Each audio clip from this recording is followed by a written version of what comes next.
Callan Agliam. A 19-year-old was found shot on the shoulder of a quiet rural road on the Big Island, his SUV parked nearby. More than 2 decades later, no one has ever been held to account for his death.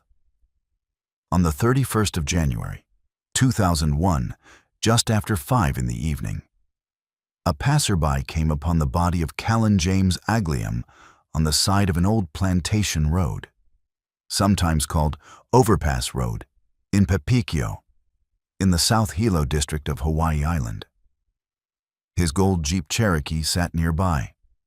An autopsy the following day determined that he had died of a single gunshot wound to the chest, and his death was ruled a homicide. Agliam was a young man from Pepikio, and beyond that, public details about his life are sparse.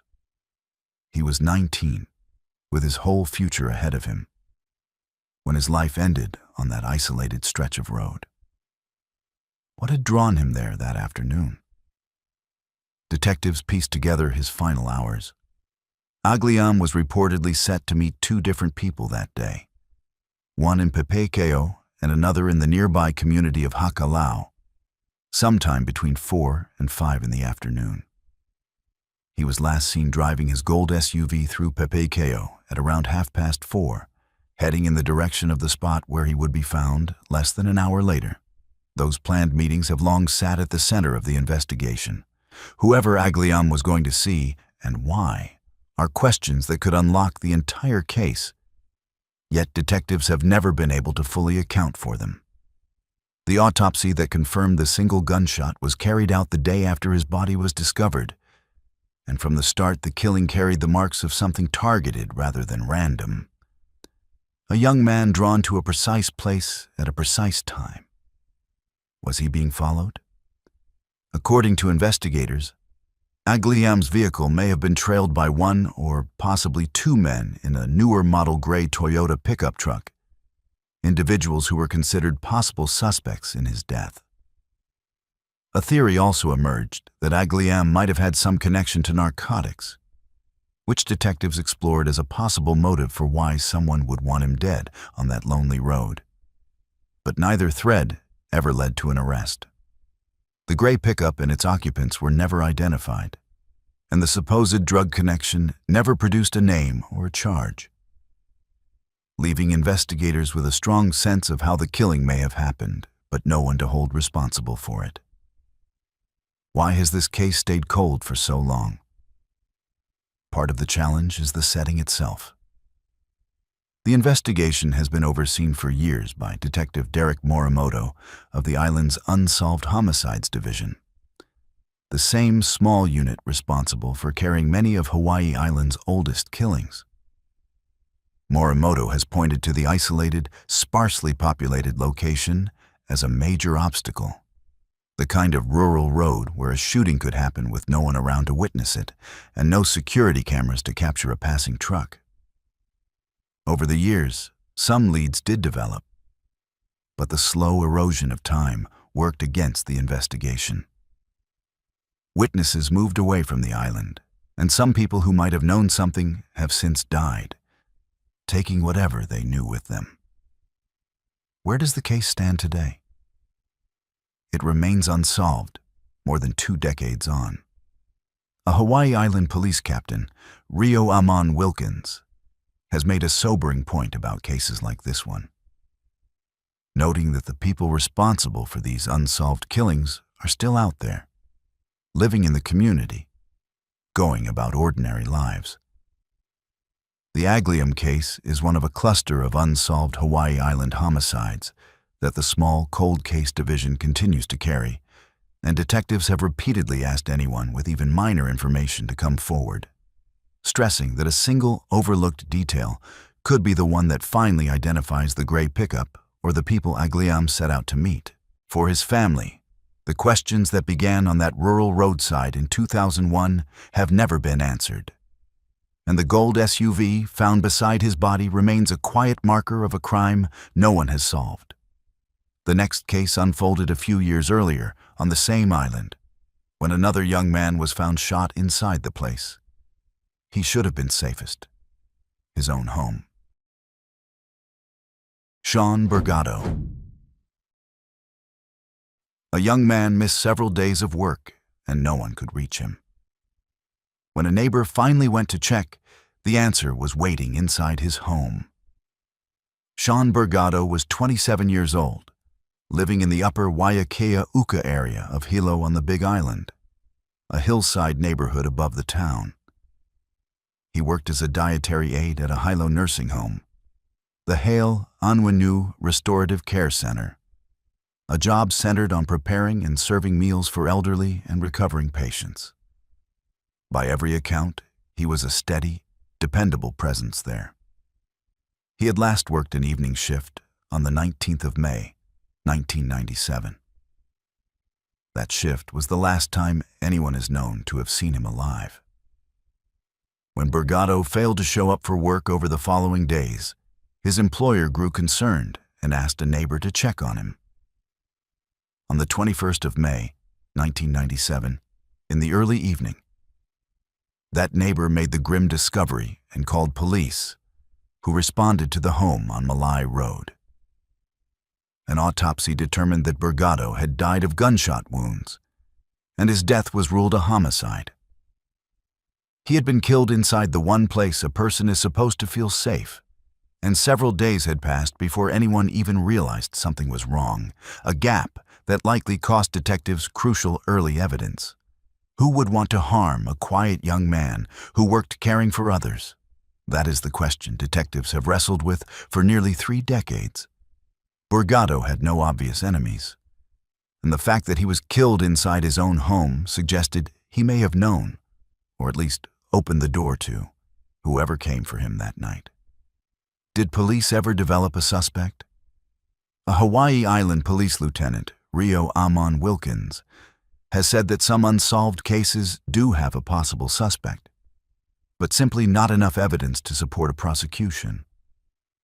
In Borgado's case, detectives received information about a man possibly seen near a Malai Road residence in late May of 1997, perhaps in the company of 2 other unidentified people. A forensic artist prepared a composite image of how that man may have looked at the time, hoping someone in the community would recognize the face. There are other details that have circulated about that night, though they should be treated with caution. According to one account from a victims' advocacy organization, Borgado had returned home in his work uniform and was shot after answering his door. And a relative reportedly noticed a white car on the property, along with a threatening note and graffiti.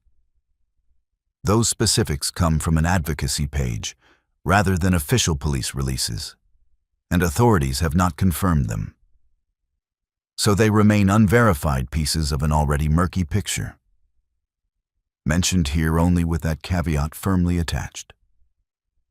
But a composite is not a conviction, and the lead never produced one. As with so many of the island's cold cases, the trail grew faint with the passing years, and the file fell to the same small unit tasked with carrying these investigations forward, the Unsolved Homicides Division, where Detective Derek Morimoto has worked the case. What keeps a case like this alive? Often, it is family. Borgado's sister, Carrie King, was just 18 when her brother was killed, and the loss has shadowed her entire adult life. Now a mother of 2 in her 40s, she has refused to let his name fade, vowing simply, "I can't give up on my brother."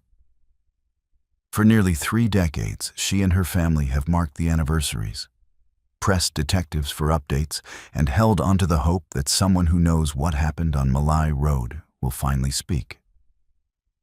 Nearly 30 years on, the killing remains unsolved, listed among the Big Island's open homicide files.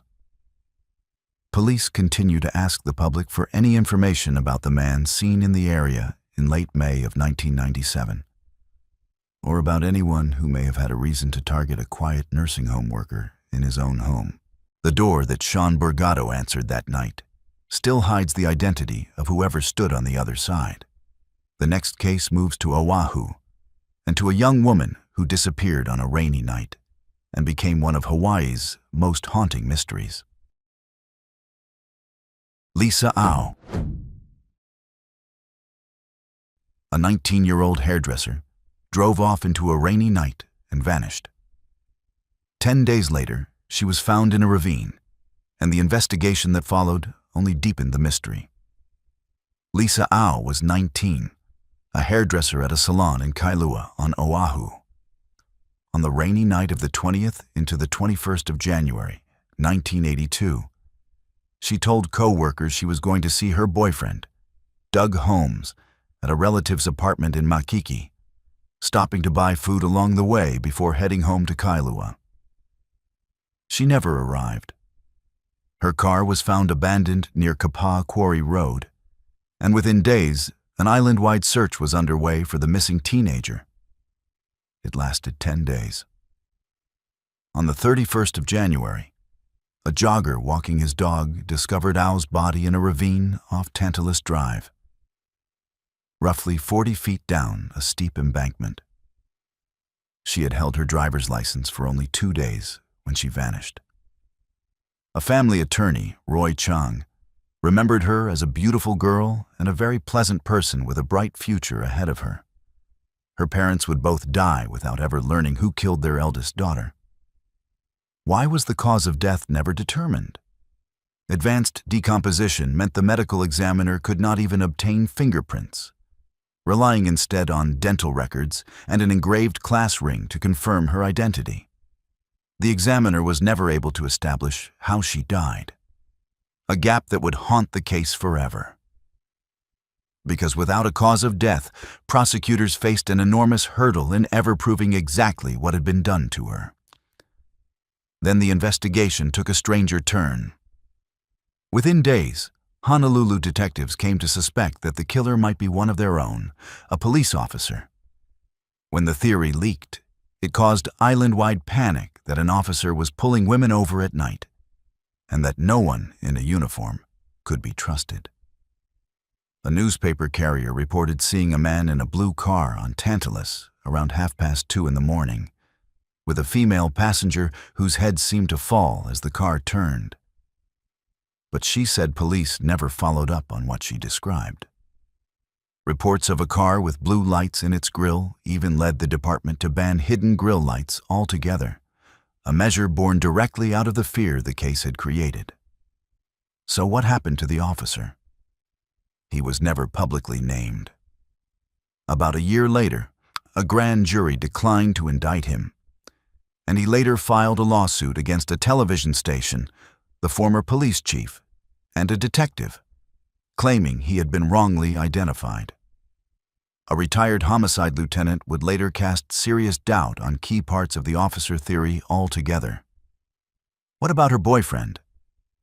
Doug Holmes, a university student who had found Au's car, took 2 polygraph tests and failed both, which he attributed to his guilt over not driving her home that night. A security guard reported having seen the couple arguing around 11 o'clock. Holmes was never charged, and he now reportedly lives in Australia. Did forensic science ever offer answers? More than a year after the killing, around 1983, Au's body was exhumed, and police sent her skull and jawbone to a coroner on the mainland for a second opinion. The results were never made public, and the heavy decomposition made any firm conclusions extremely difficult. Years later, a forensic anthropologist who had helped analyze remains from major disasters offered to re-examine what was left, observing that a skull can reveal a great deal. But the current whereabouts of the remains became a point of dispute between the police and the medical examiner. The lead detective on the case, Nelson Lum, wrote in a sworn statement that his investigation found no direct evidence of who caused Au's death, even as he believed one or more suspects existed. Where does the case stand now? It remains unsolved, with no one ever arrested or charged, the prosecutor's office having concluded there was simply not enough evidence to support a charge. Honolulu police launched a dedicated cold case effort in 2018, but no breakthrough has been announced. AU's younger sister, May Lee McIntyre, has kept pressing the department, noting that with their parents now gone, just the living want to know. The next case is even more confounding, because the young woman at its center has never been found at all. Diane Suzuki. A 19-year-old dance instructor finished teaching a class and stepped out to help a co-worker. Within 15 minutes, she had vanished, and her body has never been found. Diane Suzuki was a student at the University of Hawaii and a part-time dance instructor.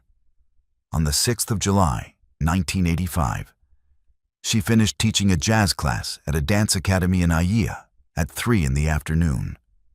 She reportedly helped a photographer who worked at the academy move some equipment, a task that took only about 5 minutes.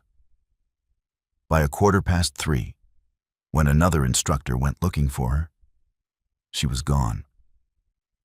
Her car, her keys, and her purse were all left behind, as though she had simply stepped away for a moment and never come back.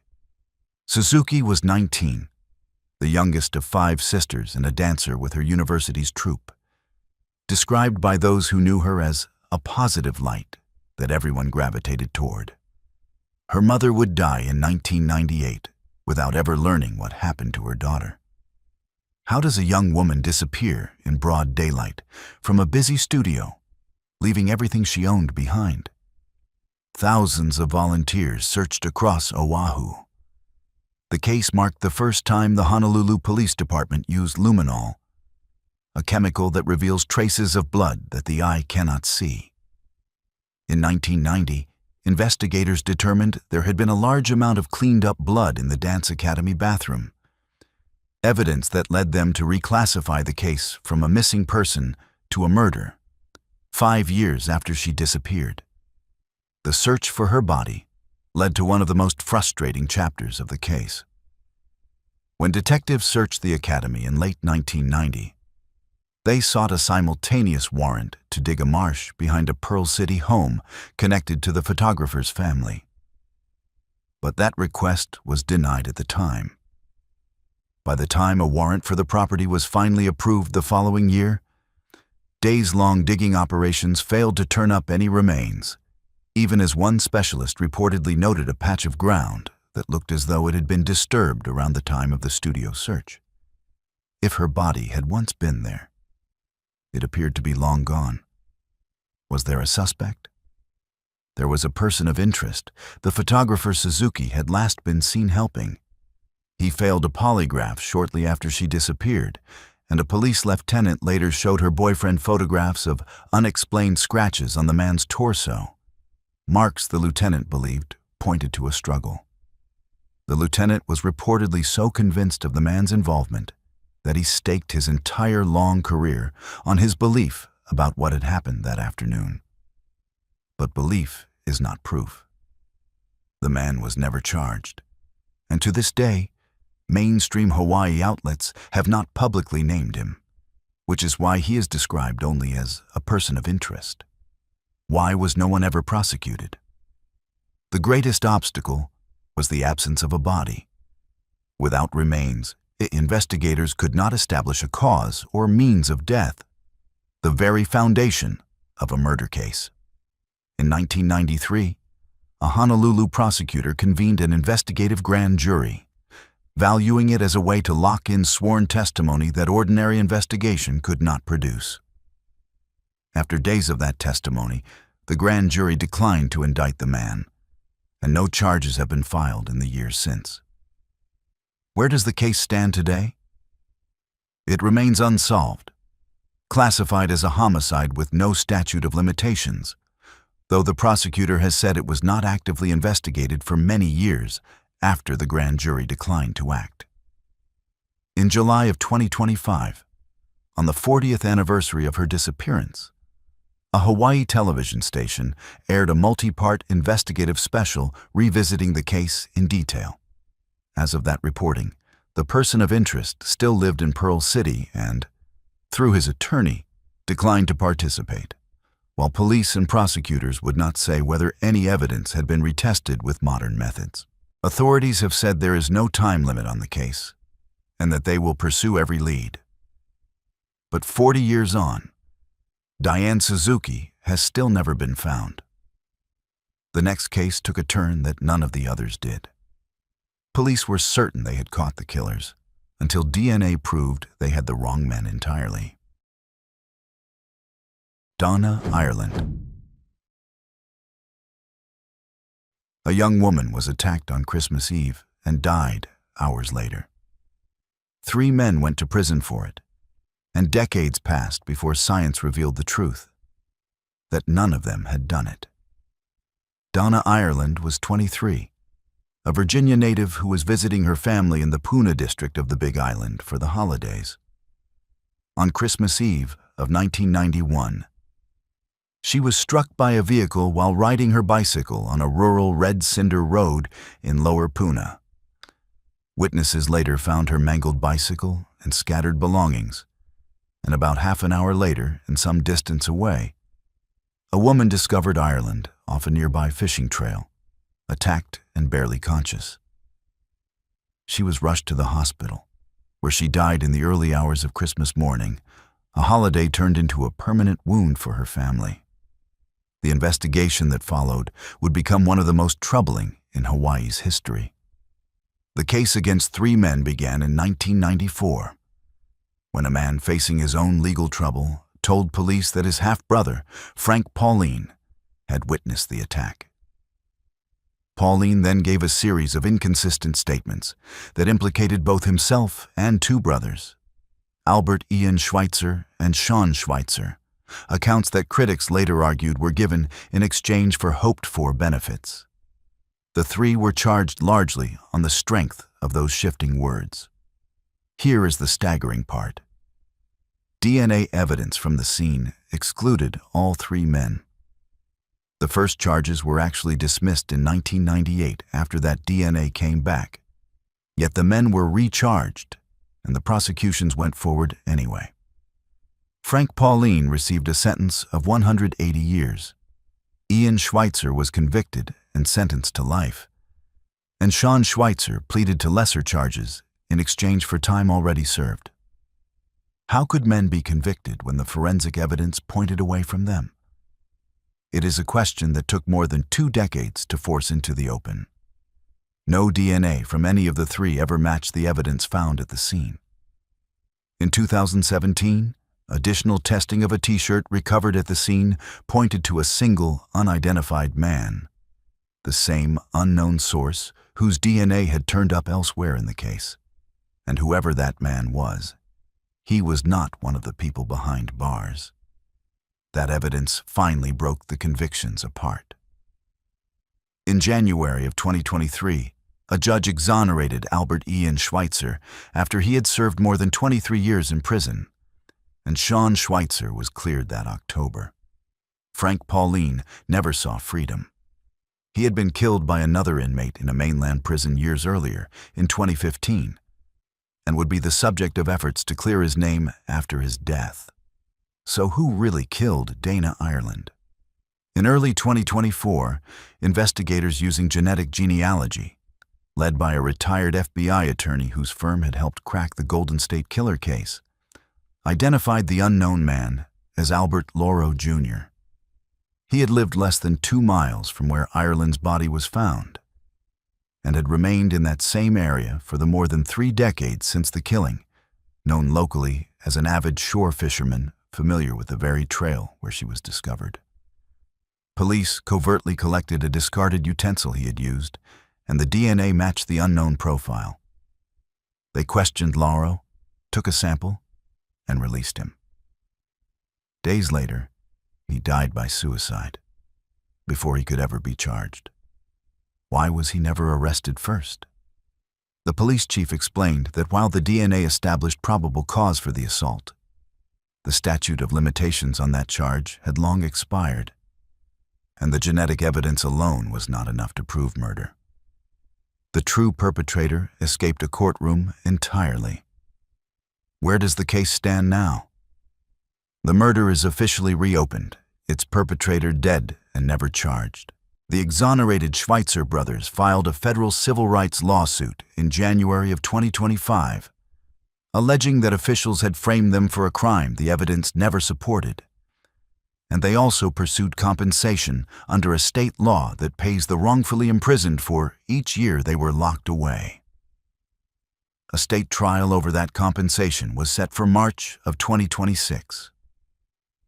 If you've made it this far and enjoy deep dives into the most shocking criminal cases, hit that subscribe button and don't forget to press the bell icon. The next case began with a body that no one could even identify, a man who lay nameless for more than a decade. Bradley Busewitz. A hunter searching for a lost dog stumbled on a body in a remote stretch of the Big Island. It would take 13 years just to give the dead man back his name. A little after 9 in the morning on the 2nd of November, 2003, a hunter looking for a missing dog discovered the decomposed body of a man in a remote area off Saddle Road, near the 12-mile marker on the highway that cuts across the middle of Hawaii Island. The remains bore signs of violence, and an autopsy determined that the man had died of severe blunt force injuries to the head. His death was ruled a homicide, and investigators believed he had been killed 1 to 2 weeks before he was found. But there was an immediate and unusual problem. The man carried no identification, and his fingerprints returned no match in the databases available at the time. For all anyone knew, he was a stranger from anywhere, and even the basic question of who he was had no answer. He became simply a John Doe, logged under a case number with no name attached. How do you solve a murder when you do not even know who the victim is? For more than a decade, you largely cannot. The case sat frozen, the unidentified man waiting in records as the years passed and the world moved on without him. There was no one to report him missing in a way that connected to the body, no family making calls, because the people who knew him had no idea he had died on a remote Hawaii roadside. Then, in April of 2016, investigators ran his fingerprints through an upgraded FBI identification database by way of the state's Criminal Justice Data Center. And this time, the system returned a name. The John Doe was Bradley Busewitz, who had been 47 years old, a man who had also gone by other names over the years. Who was he? Busewitz was originally from Wisconsin and had lived a nomadic, wandering life. He had spent time on the Big Island in the late 1980s, lived in California in the mid-1990s, and was on Maui by the spring of 2003 before returning to Hawaii Island, drifting between its districts from Puna to Kona. He got around by an early model van and a bicycle, and when he was found, he was wearing a green Aloha print shirt and swim trunks. His sister, Pam Eklund, painted a portrait of a gentle, searching soul, describing him as a poet, a pacifist, and a vegetarian, a lover of the earth who played the didgeridoo and dreamed of one day owning a piece of Hawaiian land where he could live self-sufficiently. What did the identification change? It gave detectives a starting point at last. Detective Derek Morimoto, assigned to the case in 2016, was able to notify Eklund in Wisconsin that her long-missing brother had been found and that he had been murdered. Armed with a name and a history, investigators began looking for anyone who might have crossed paths with Busewitz in his final days, including motorists who may have spotted him hitchhiking along Kaumana Drive or Saddle Road before that November morning, since catching rides was part of how he moved around the island. Where does the case stand now? It remains unsolved. The 13-year wait simply to identify the victim meant that any trail leading to a killer had grown impossibly faint by the time detectives even knew whose murder they were investigating. The remote location off Saddle Road, far from homes or witnesses, offered nothing in the way of cameras or passers-by. And the people who might have last seen Busewitz alive, fellow drifters and the strangers who gave him rides, were exactly the kind of transient witnesses hardest to find years later. Bradley Busewitz finally has his name back, but the person who left him in that lonely place has never been found. And his sister's hope of an answer thus rests with the same small cold case division that carries so many of the island's unsolved killings. The next case also remains open on the Big Island, a young woman killed just steps from where she had been visiting that night. Lynn Ebisuzaki. A young woman stepped outside on a Friday evening and never came back in. Her body was found in the bushes a short distance away, and her killer has gone unidentified for nearly 4 decades. On Friday, the 1st of May, 1987, at about 9:15 in the evening, 26-year-old Lynn Ebisuzaki walked out of a home she was visiting in the 500 block of Kanuelahua Avenue, near the Hilo Airport on the Big Island. When she did not return, the people inside grew worried, searched for her, and then called police a short time later. Officers located her body in the bushes only a few hundred feet from the residence. An autopsy determined she had died of a single stab wound, and her death was ruled a homicide. According to some accounts, she was found bound but still fully clothed, a detail that has never been fully explained publicly and that authorities have not dwelt on. What is clear is that she was attacked and killed within sight of a place where she had felt safe enough to spend her evening, and that whoever did it moved quickly and disappeared into the night, leaving almost nothing behind. Who was Lynn Ebisuzaki? She worked in the business office at a local meat company and was active in her church, Kinule Baptist, where she taught Sunday school. She had 3 siblings, and by every account she was deeply liked and entirely without enemies. A community member named Inamini remembered that nobody had anything bad to say about her, recalling that at her funeral the mourners lined up far down the street. Her parents would die before her killer was ever found, never receiving the answer they spent years waiting for. Did detectives have a suspect?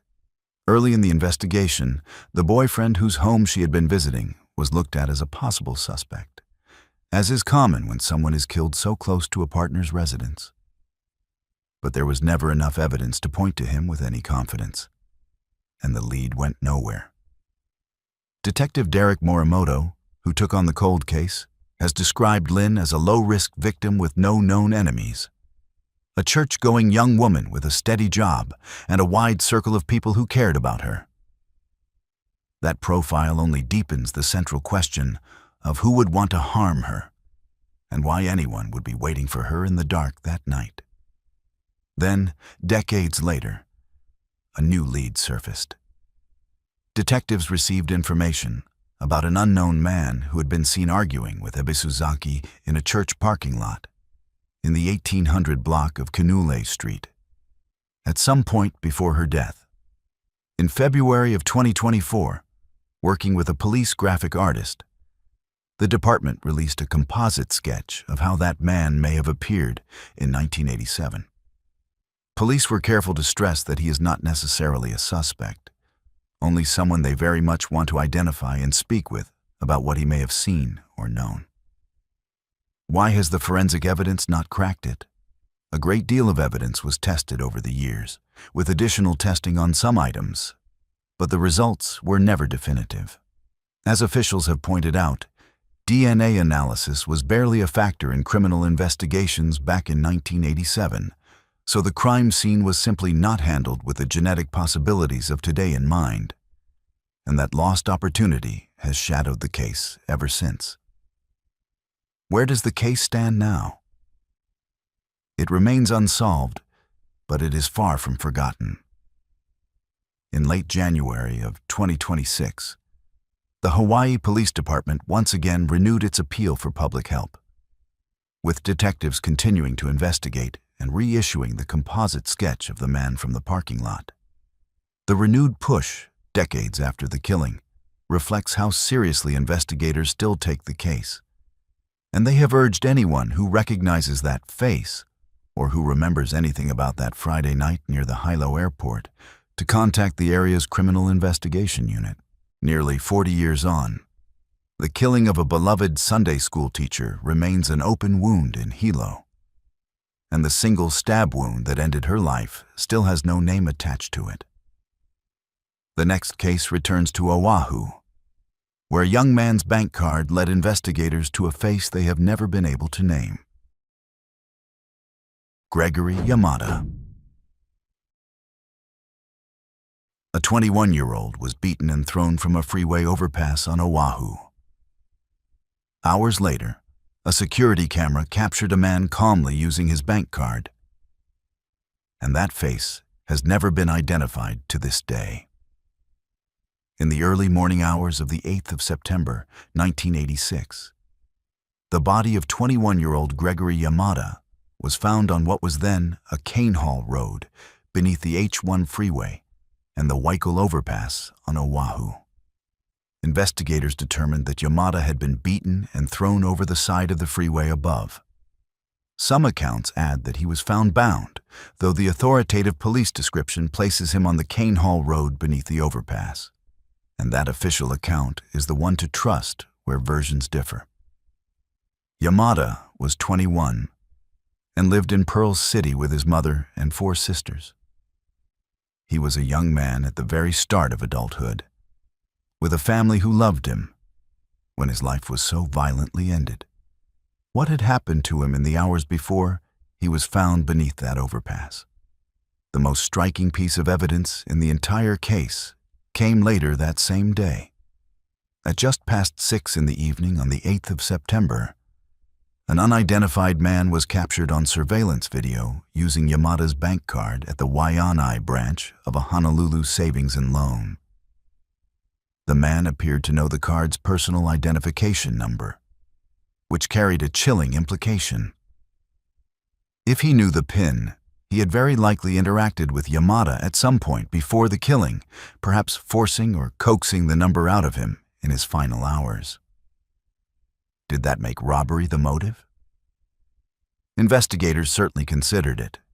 The use of the card so soon after the killing suggested that money may have been at the heart of the crime, and that the man on the surveillance footage was either the killer himself or someone closely connected to him.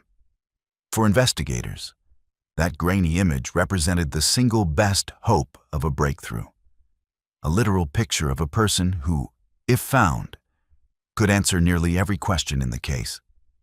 The location itself spoke to the era.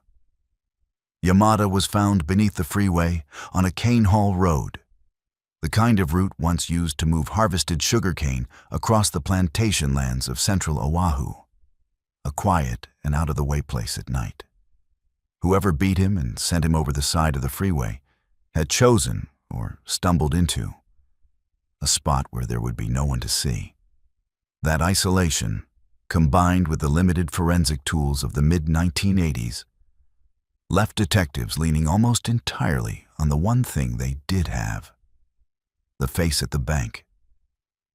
So why was he never identified? Despite having his face on camera, no one ever came forward to put a name to the man at the bank. The image was clear enough to recognize a person, yet year after year passed without a single confirmed identification. An extraordinary gap, given how plainly the suspect could be seen on the footage. In 2021, on the 35th anniversary of the killing, the Honolulu Police Department released additional surveillance stills to the public, hoping that someone looking at them decades later, an older relative, a former neighbor, anyone at all, might finally recognize the face from that evening in Waianae and bring the case the break it has always lacked. Where does the case stand now? It remains a cold case, more than 35 years on. No arrest has ever been made, and no suspect has been publicly named beyond the unidentified man with the bank card. It is worth noting one point that matters when sorting through the record. This 1986 victim, Gregory Yamada, is an entirely separate person from a defendant who appears in an unrelated court case, sometimes filed under the same surname, and the two should never be confused. For Yamada's mother and 4 sisters, the most haunting element of the case endures completely untouched.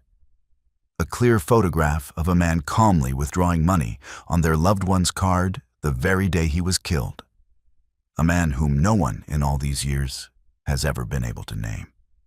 The next case unfolded in Honolulu, where a young woman trying to rebuild her life was found discarded in a parking lot.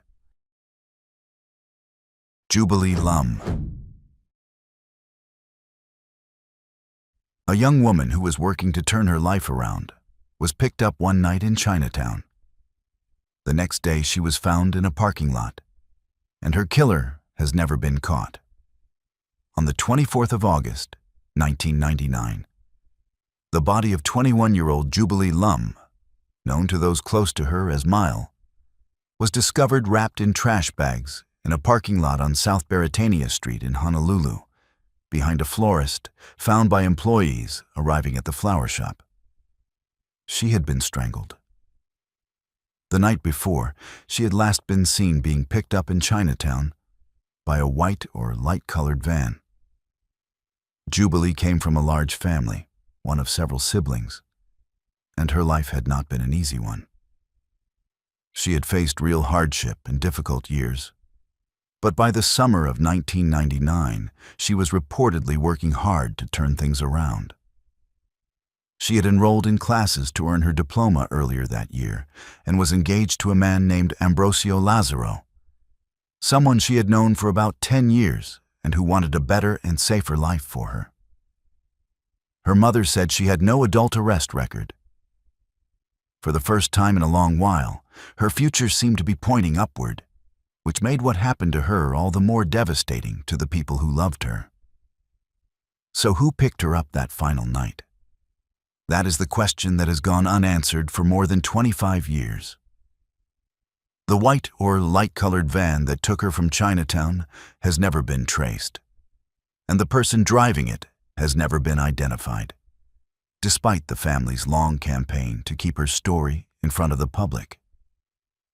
Was hers the only case like it? Investigators considered a possible link to the death of another young woman, Michelle Benzinger, who had been found dead a few weeks earlier that same August in a field elsewhere on Oahu. The two were similar in age and in the difficult circumstances of their lives, which raised the unsettling question of whether a single predator might have been targeting vulnerable young women across the island that summer. But the other woman's body was so advanced by the time she was found that no exact cause of death could be determined, and her case was classified only as a suspicious death. In the end, no firm link between the two killings was ever established, and each remained its own separate mystery. There were other loose threads, too. Witnesses reported seeing a purple and turquoise truck pulling in and out of the area where Jubilee's body was later discovered, though police were never able to determine whether it had anything to do with the crime. Like the van that took her from Chinatown, it became one more vehicle that passed through the case and was never traced. Why has the case stayed cold? Like so many killings of this era, it suffered from a lack of witnesses willing or able to come forward, and from the simple fact that the person who took Jubilee away that night left almost nothing behind to trace. There was no clear forensic link, no named suspect, and no surveillance image like the one in the Yamada case. The world she had been moving through, the late-night streets of Chinatown, was one where people were often reluctant to speak to police, and that wall of silence worked in the killer's favor. Honolulu police revisited the file in June of 2006, contacting the family and seeking fresh leads, but no arrests followed, and the van and its driver remained as elusive as ever. Where does the case stand now? It remains unsolved. Jubilee's mother, Lee Momi, and her sister Lonnie have publicly appealed for whoever killed her to come forward, keeping her memory alive in the hope that someone's conscience or memory might finally give way. Her father died in 2014 without ever seeing the case resolved. A young woman who was, by all accounts, fighting hard to build a better life, was taken from her family and discarded in a parking lot. And more than 25 years later, the people who loved her are still waiting to learn who was responsible. The final case is the quietest of all. A man attacked on a city street whose killing left almost no public record at all. Myron Nakao. A 51-year-old man was found beaten on a Honolulu sidewalk after a night out. His death barely made a mark in the public record, and it has never been solved. On the evening of the 23rd of July, 1997, 51-year-old Myron Nakao was discovered unresponsive on a sidewalk along Makaloa Street near Amana Street in the Ala Moana and Keaumoku area of Honolulu. He had been beaten. Emergency responders took him to the hospital in critical condition, but his injuries proved too severe, and he later died there. His death was ruled a homicide. Where had he been that night? The little that is known points to an ordinary evening out. Nakao had last been seen earlier that night at a bar in the Keaumoku area, one of the busiest and most heavily trafficked entertainment districts in Honolulu, a part of the city dense with bars, restaurants, and late-night foot traffic. Somewhere between that bar and the sidewalk where he was found, he was attacked. And whatever happened in those final hours has never been pieced together publicly, even in a neighborhood where there should have been people around. This is one of the most sparsely documented cases on this list, and that scarcity is itself part of the story. Unlike cases that generated years of headlines, anniversary specials, and composite sketches, the killing of Myron Nakao survives mainly as a single entry on the Honolulu Police Department's cold case listing. There is no widely reported suspect, no publicly stated motive, and very little public detail about his life beyond his age and that final night out. Even the basic biographical facts that fill out most victims' stories, his work, his family, his routines, have not made it into the public record in any detail, leaving him known mostly as a name, an age, and a place where he was found. Why do some cases fade so completely? Part of it comes down to what evidence existed at the time and who was available to speak about it. A street attack with no identified witnesses, no obvious motive, and no surveillance leaves investigators with very little to build on. Unlike a killing inside a home or a case with a clear piece of evidence like a bank card, a sudden assault on a public sidewalk can be over in moments, with the attacker gone before anyone realizes what has happened. With nothing pointing clearly toward a suspect, and no dramatic forensic breakthrough to revive interest, a case can slip quietly into the archives, kept open on paper but cold in every practical sense. Was there any motive at all? Publicly, none has ever been stated. Robbery, a personal dispute, a chance encounter that turned violent, all remain possibilities that the record simply does not resolve. Without witnesses or a named suspect, even the basic question of why Myron Nakao was attacked has no public answer, which is part of what makes the case so difficult to advance.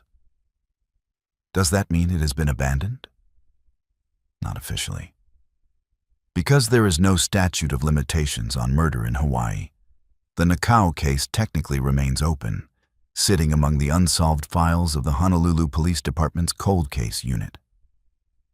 In theory, a single new tip, a long-held secret finally shared, or a piece of preserved evidence revisited with newer methods could still move it forward.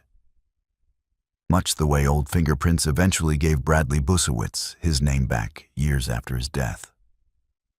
But for now, Myron Nakau's killing endures as a stark reminder of just how easily a person's death can slip from public memory. This was all from our side today. Thanks for watching. Click here to check out another video.